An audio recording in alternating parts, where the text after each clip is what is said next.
មានអារម្មណ៍មួយខ្ញុំចង់បញ្ចេញដល់អ្នកគ្នាគឺជាអារម្មណ៍ល្អមែនទែនដែលខ្ញុំតែងតែគិតថាខ្ញុំចង់ទទួលបានឥឡូវខ្ញុំទទួលបានហើយទោះបីថាវាមិនធំដុំតែខ្ញុំពិតជាចង់បញ្ចេញដល់អ្នកគ្នាខ្ញុំចង់ឲ្យអ្នកគ្នាចាប់ផ្ដើមផ្លាស់ប្ដូរដូចជាខ្ញុំដែរគឺខ្ញុំតែងតែជាមនុស្សម្នាក់ដែលខ្ញុំតែងតែសួរពាក្យថាហេតុអ្វីហើយតែងតែប្រៀបធៀបខ្លួនឯងជាមួយអ្នកដទៃឧទាហរណ៍ថាអាយុប៉ុនខ្ញុំនិងគេអាយុប៉ុនខ្ញុំដូចគ្នាប៉ុន្តែគេមានអ្វីគ្រប់យ៉ាងអញ្ចឹងខ្ញុំតែងតែសួរថាហេតុអីបានជាខ្ញុំអាយុប៉ុនដូចគេដែរខ្ញុំមិនអាចបានដូចគេនៅពេលដែលខ្ញុំមើលឃើញអ្នកណាម្នាក់ដែលគាត់មានគំនិតដូចខ្ញុំអញ្ចឹងប៉ុន្តែគេធ្វើបានខ្ញុំធ្វើអត់បានខ្ញុំតែសួរខ្លួនឯងថាហេតុអ្វីខ្ញុំមានគំនិតដូចគេដែរគេដើរទៅបានខ្ញុំដើរទៅអត់បានឬក៏ពេលខ្លះខ្ញុំមើលឃើញគេទទួលបានអ្វីមួយដែលដូចថាគេប្រកបមុខរបរទៅមានគេទិញច្រើនមានលក់ដាច់ទោះបីជាគេប្រាប់ថាទោះបីជាគេអត់លក់គេនៅទៅលក់បាន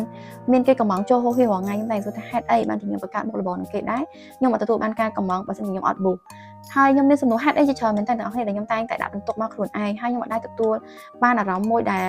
ស្ងប់ចិត្តសេចក្តីសុខឬក៏អារម្មណ៍មួយដែលខ្លួនឯងគ្រប់គ្រាន់ណាខ្ញុំអត់ដែរទទួលបានអារម្មណ៍ហ្នឹងទេតែនៅពេលនេះដែលខ្ញុំចាប់ដើមទម្លាក់ពាក្យថាហេតុអីចេញហើយខ្ញុំចាប់ដើមមកមើលខ្លួនឯងថាខ្លួនឯងធ្វើការអីអ្វីដែលខ្លួនឯងធ្វើបាននៅពេលដែលខ្ញុំចាប់ដើមផ្លាស់ប្ដូរទៅប៉ុណ្ណឹងខ្ញុំចាប់ដើមមានអារម្មណ៍ល្អមែនតើខ្ញុំចាប់ដើមមានកម្លាំងក្នុងការធ្វើការងារបានច្រើនហើយខ្ញុំក៏អត់មានពេលវេលាទៅខ្វាយខ្វល់ឬក៏ទៅប្រៀបធៀបខ្លួនឯងជាមួយអ្នកណាទៀតដែរព្រោះតែខ្ញុំកំពុងតែ focus ទៅលើអ្វីដែលខ្ញុំត្រូវការខ្ញុំកំពុងតែ focus ទៅលើអ្វីដែលខ្ញុំអាចធ្វើបានចឹងនៅពេលដែលខ្ញុំចាប់ដើមចេះទទួលស្គាល់ការពិតថាអ្វីដែលជាខ្ញុំចេះសប្បាយចិត្តនៅអ្វីដែលខ្ញុំបានធ្វើចេញជាលទ្ធផលចេះការរក្សាខ្លួនឯងនៅពេលដែលខ្ញុំអាចគិតអ្វីចេញថ្មីចេះអបអរសាទរទៅលើខ្លួនឯងនៅពេលដែលខ្ញុំទទួលបានរឿងល្អមួយចូលក្នុងជីវិតគឺខ្ញុំមានអារម្មណ៍ថាខ្ញុំពិតជាសប្បាយជាមួយនឹងជីវិតនេះពិតមែនខ្ញុំពិតជាអត់មានពេលវេលាទៅស្វែងយល់ពីជីវិតរបស់អ្នកណាទៀតទេរាល់ថ្ងៃគឺអ្វីខ្ញុំត្រូវធ្វើគឺខ្ញុំគ្រាន់តែប្រកួតប្រជែងជាមួយខ្លួនឯងឲ្យតែថ្ងៃហ្នឹងខ្ញុំល្អជាងម្សិលមិញគឺខ្ញុំគ្រប់គ្រាន់ហើយចំណេះជំនាញរបស់ខ្ញុំអ្វីដែលខ្ញុំអាចធ្វើបានក្នុងមុខរបររបស់ខ្ញុំឲ្យតែថ្ងៃហ្នឹងខ្ញុំអាចនឹកឃើញគំនិតក្នុងការថតវីដេអូប្លែកជាងការពីលើកមុនណាគឺខ្ញុំសប្បាយចិត្តហើយអញ្ចឹងរឿងទាំងអស់នេះវាធ្វើឲ្យខ្ញុំមានអារម្មណ៍ថា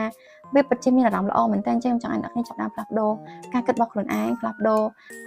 ការមើលឃើញខ្លួនឯងពីចំណុចមួយដែលខ្លួនឯងគិតថាខ្លួនឯងទន់ខ្សោយខ្លួនឯងមិនល្អ